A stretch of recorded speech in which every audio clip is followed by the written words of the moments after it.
Jika reaksi sudah mencapai keadaan setimbang kemudian mengalami gangguan, maka akan terjadi upaya reaksi itu untuk kembali pada keadaan setimbang yang baru.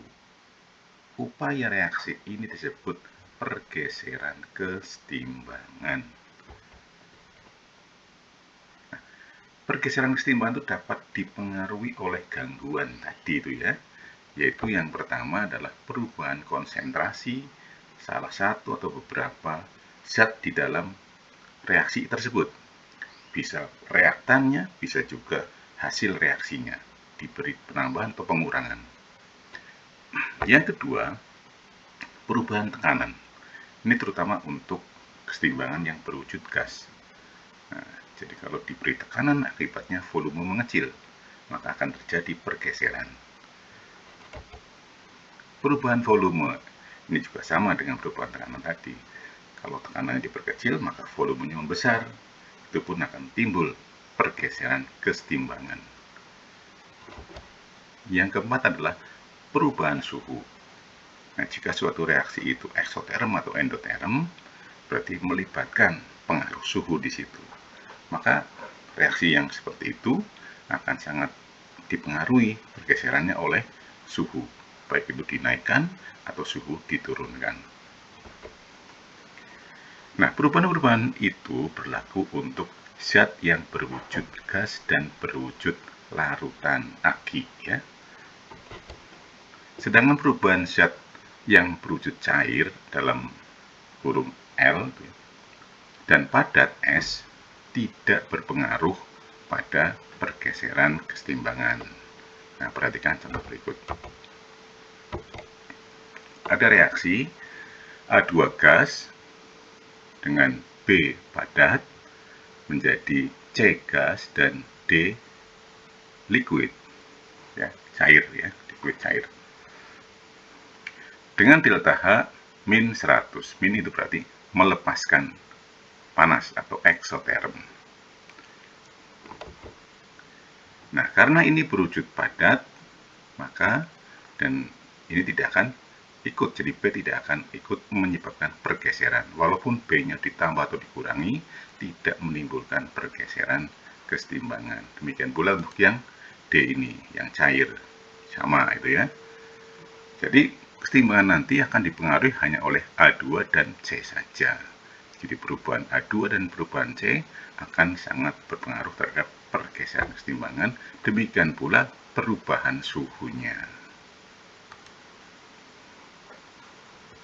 Ya, karena B berwujud padat dan D berwujud cair, maka perubahan atau penambahan pengurangan itu pada B dan D tidak berpengaruh terhadap pergeseran kesetimbangan. Sedangkan yang gas ini dan C ini, maka ini akan mempengaruhinya. Jadi A2 dan C berwujud gas, maka penambahan atau pengurangan konsentrasi masing-masing dapat menggeser kesetimbangan. Jika reaksi tersebut dilakukan dalam wadah tertutup, perubahan tekanan dan perubahan volume juga dapat menggeser kesetimbangan itu. Demikian pula suhu, adanya delta H menunjukkan ada panas yang menyertai reaksi tersebut, sehingga perubahan suhu dapat menggeser kesetimbangan itu. Jelas ya? Nah, ini ilustrasi dari pergeseran kesetimbangan ya. Ilustrasi kesetimbangan ini kita gambarkan adalah pipa U yang berisi air. Nah, kalau kita diamkan, maka kedua permukaan kiri dan kanan ini nanti, ini permukaan kiri dan ini kanan, kalau kita biarkan maka akan sama. Kita katakan ini adalah keadaan setimbang. Nah, tetapi kalau salah satu sisi ini kita tambah air, seperti ini misalkan, nah kita tambah air, apakah mungkin permukaannya menjadi seperti ini? Apa yang akan terjadi kalau seperti ini? Iya, betul. Tentu saja permukaan ini akan turun, sedangkan permukaan ini akan naik, sehingga nanti akan terbentuk kesetimbangan yang baru. Perhatikan ini. Ini akan turun, ya turun, sedangkan ini naik. Nah, maka terbentuk kesetimbangan yang baru. Itu namanya pergeseran. Jadi ada air dari sebelah kiri yang bergeser ke kanan. Akibat kiri ditambah, akan ada aliran pergeseran atau reaksi ke kanan. Sehingga kiri berkurang, kanan bertambah. Nah, itu. Jika sebelah kiri ditambah air, maka terjadi aliran air ke kanan, sehingga terbentuk setimbang yang baru. Oke, berikutnya kalau seperti ini kondisinya, ini dikatakan bahwa kesetimbangan bergeser ke kanan. Sekarang gambar yang kedua ini, ada kesetimbangan seperti ini, kiri dan kanan sudah sama tingginya, kita katakan setimbang. Lalu salah satu kita akan kurangi. Nah, kita kurangi sebelah kiri. Nah, kalau kita kurangi sebelah kiri, maka apakah mungkin permukaan air menjadi seperti ini? Tentu saja tidak. Apa yang terjadi? Ya, permukaan kanan akan turun, permukaan kiri akan naik. Agar apa? Agar terbentuk kesetimbangan yang baru. Kita lihat, perhatikan ini. Ini turun, ini naik, ya. Terbentuk kesetimbangan yang baru. Jadi, dengan kata lain bahwa kalau kiri dikurangi, terjadi aliran dari kanan ke kiri, agar terbentuk setimbang yang baru. Nah, ini dikatakan bahwa terjadi pergeseran ke kiri. Kiri dikurangi, bergeser ke kiri, atau bereaksi ke kiri. Akibatnya sebelah kanan jadi menurun atau berkurang. Ya, jika air sebelah kiri dikurangi, maka terjadi aliran air ke kiri, sehingga terbentuk setimbang baru. Ini dikatakan kesetimbangan bergeser ke kiri atau bereaksi ke kiri. Nah, mudah-mudahan dengan ilustrasi ini kalian menjadi ingat ya, mudah diingat-ingat ini. Kalau kanan ditambah misalkan, akan geser kemana? Oh, kanan ditambah. Nah, kalau tidak mungkin tingginya sekian, pasti akan turun, bergeser ke kiri. Kalau kanan dikurangi, disedot, nah, tidak mungkin tingginya sekian. Nanti akan ada aliran dari kiri ke kanan. Begitu, mudah-mudahan ini bisa mudah untuk kalian bayangkan ya. Itulah pergeseran kesetimbangan. Lalu, faktor-faktor apa yang dapat menggeser kesetimbangan? Untuk contoh reaksi berikut ini. Nah, perhatikan untuk melihat pergeserannya itu harus perhatikan dulu wujud masing-masing zat. P2 berwujud gas, Q berwujud gas, R berwujud gas, S berwujud gas. Berarti semua zat ini akan bisa mempengaruhi kesetimbangan. Belum lagi ini delta hanya min, oh berarti ini reaksi eksoterm. Ini pun suhu akan mempengaruhi kesetimbangan. Nah, bagaimana sekarang kalau kesetimbangan ini kita beri gangguan? Yang pertama adalah perubahan konsentrasi. Misalkan konsentrasi P2 ditambah. P2 ditambah. P ada di sebelah kiri, tanda panah. Ingat-ingat kalau P ditambah, berarti sebelah kiri ditambah. Akan kemana gesernya? Nah, kita lihat.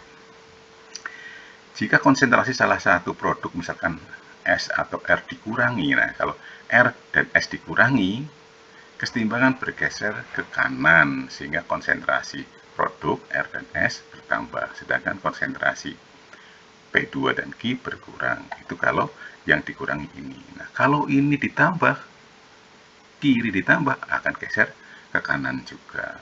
Q ditambah, ke kanan juga. P dan Q bersama-sama ditambah, ya ke kanan juga. Akibatnya nanti kalau ke kanan, R-nya jumlahnya menjadi naik, S-nya juga jumlahnya akan menjadi naik.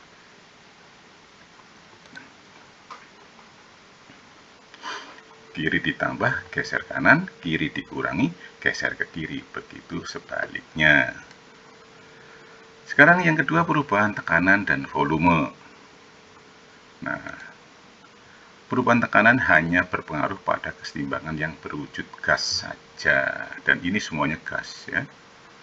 Jika tekanan diperbesar, itu berarti volume diperkecil. Tekanan ditekan yang kuat, akibatnya volume ruangan menjadi kecil. Tekanan diperbesar berarti volume mengecil.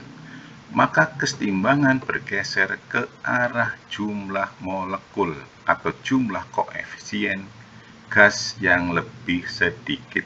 Nah, yaitu ke kiri, karena kiri jumlahnya 3. Ini lihat, ini 1, ini 2, dijumlahkan 3. Yang ini 2, ini 2, dijumlahkan 4. Jadi kalau misalkan jika tekanan diperbesar, berarti volume kecil, maka akan kesetimbangan bergeser ke arah jumlah molekul yang lebih sedikit, yaitu ke kiri, gitu maksudnya.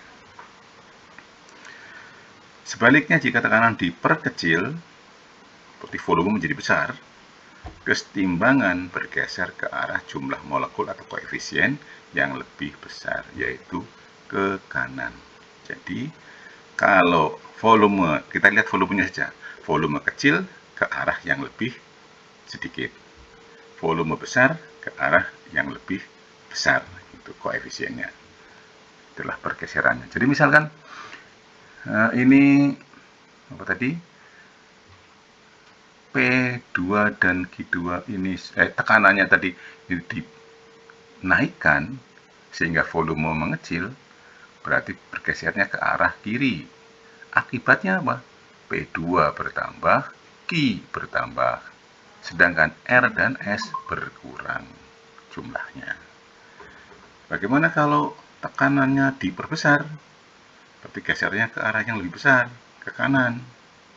Maka P2-nya berkurang, Q-nya berkurang, R dan S-nya bertambah karena geser ke kanan.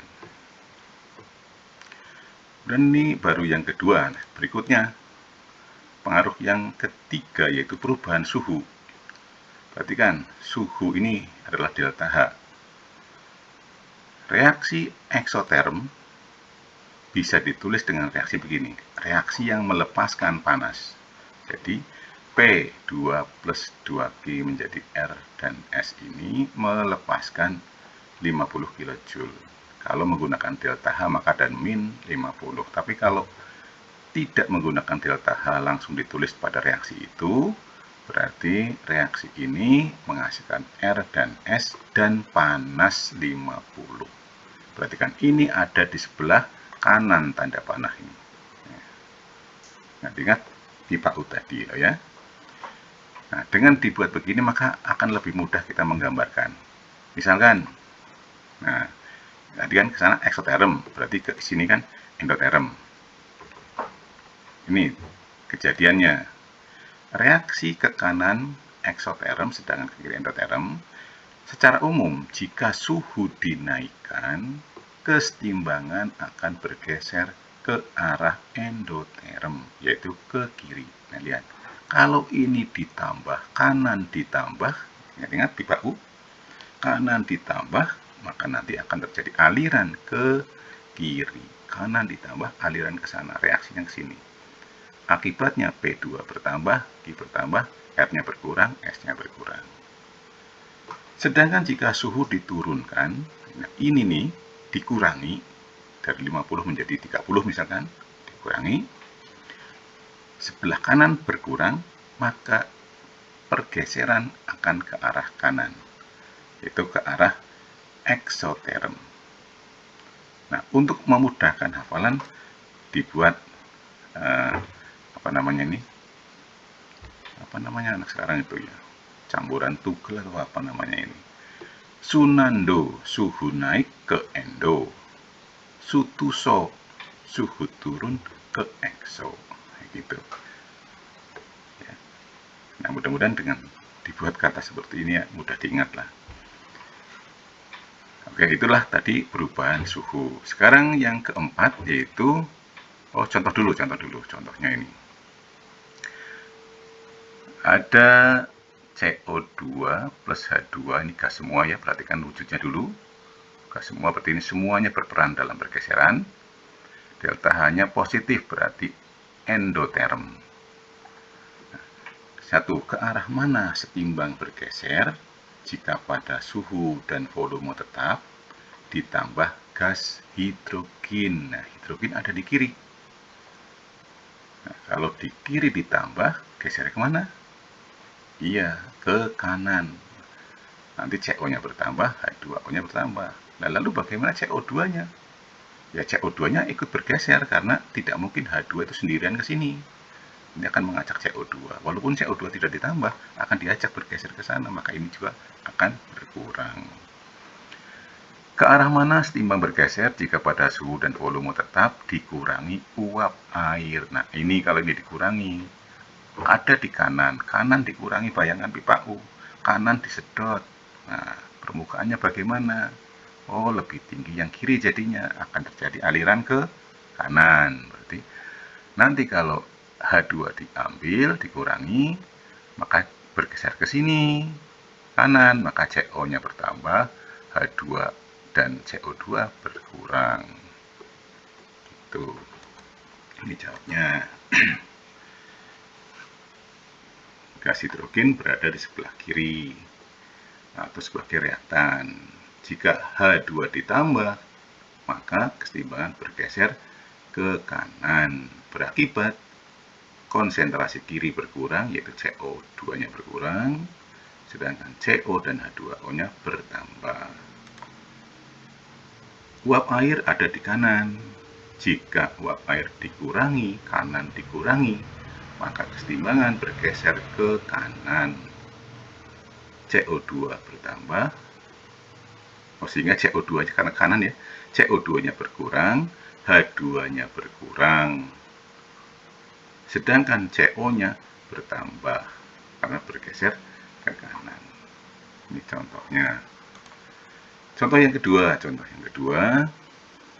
dalam suatu ruangan V-liter pada suhu T1 Kelvin terdapat dalam keadaan setimbang 4 mol NH3, 7 mol O2, 5 mol NO, dan 6 mol H2O. Seperti ini. Perhatikan wujudnya, gas semua, berarti berpengaruh semua ya. Delta H-nya ini. Kemudian suhu sistem diubah menjadi T2. Tadinya T1 menjadi T2. Diubah itu bisa naik, bisa turun ya. Nah, pada keadaan setimbang pada T2, jumlah mol NO menjadi 6 mol. Manakah lebih tinggi T1 atau T2? Tentukan susunan keseimbangan pada T2 yang baru itu. Nah, perhatikan cara mengerjakannya. NO bertambah menunjukkan keseimbangan bergeser ke kanan. Kita lihat tadi, jumlah NO menjadi 6 mol. Tadinya NO-nya adalah 5 mol. Nah, NO semula 5 mol, kok menjadi 6 mol, berarti NO-nya bertambah. NO ada di sebelah kanan. Oh, berarti terjadi reaksi ke kanan, bergeser ke kanan. Nah, kalau ke kanan, ini berarti ke arah eksoterm. Nah, ke arah eksoterm ya. Nah, ke kanan adalah reaksi eksoterm, delta H-nya min. Nah, kalau eksoterm, agar bergeser ke arah eksoterm, suhu diturunkan. Itu. Agar ke arah eksoterm, suhunya diturunkan.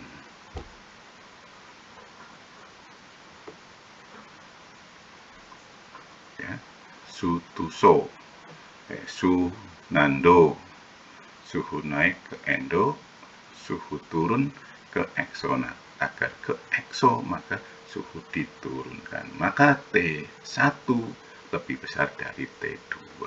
Itu. Nah, kita lihat reaksinya. Keadaan setimbang awal tadi T1 adalah susunan seperti ini nih. Ini 4 mol NH3, 7 mol, seterusnya kita masukkan di sini. Nah, ini kesetimbangan awalnya. Lalu setimbang kedua, nah diketahui nih, tadi NO-nya tadinya 5, setelah setimbang yang baru jadi 6. Itu artinya mengalami penambahan ya. Oke. Itu terjadi reaksi atau geser. Di sini berarti ya, di sini nih berarti bertambah 1. Kalau NO-nya bertambah, berarti H2O-nya juga bertambah, kan begitu. Nah, kita lihat. Untuk mengisi kolom-kolom ini, ini menggunakan siku ini. Misalkan untuk mencari mana ini, nah dulu ini NO dan H2O ya. Kita akan mencari H2O di sini. Maka adalah 6 ya. 6/5 kali 1. Bukan, ini 6/4 ya, 6/4 koefisiennya nih. 6/4 kali 1. Nah, itu. 6/4 kali 1 sama dengan ini 1,5 mol bertambahnya. Untuk ini di sini maka 5 dibagi 4 kali 1. Ketemunya berkurang 1,25. Di sini 4/4 kali 1 berarti 1 ya. Nah, maka ke susunan berikutnya adalah ini. Setimbang yang kedua, tadinya ini 4 mol berkurang 1 menjadi 3 mol. Tadinya 7 mol berkurang min 125, berkurang 125 maka menjadi 5,75. Ini 6 dan ini tadinya 6 bertambah sekian jadi ini. Maka ini susunan setimbang yang baru. Oke, kita nanti akan melihat susunannya ini ya, sudah ya. Jadi sudah terjawab, suhunya diturunkan, susunan yang baru ini. Sekarang latihan. Nah, silahkan dibaca soalnya, kemudian latihan baik dengan sendirian maupun bisa dengan diskusi dengan teman-temanmu. Nah, kalau kalian senang, nah, silahkan. Yang belum subscribe dulu, like dan komen serta share ke teman-teman yang lain. Terima kasih.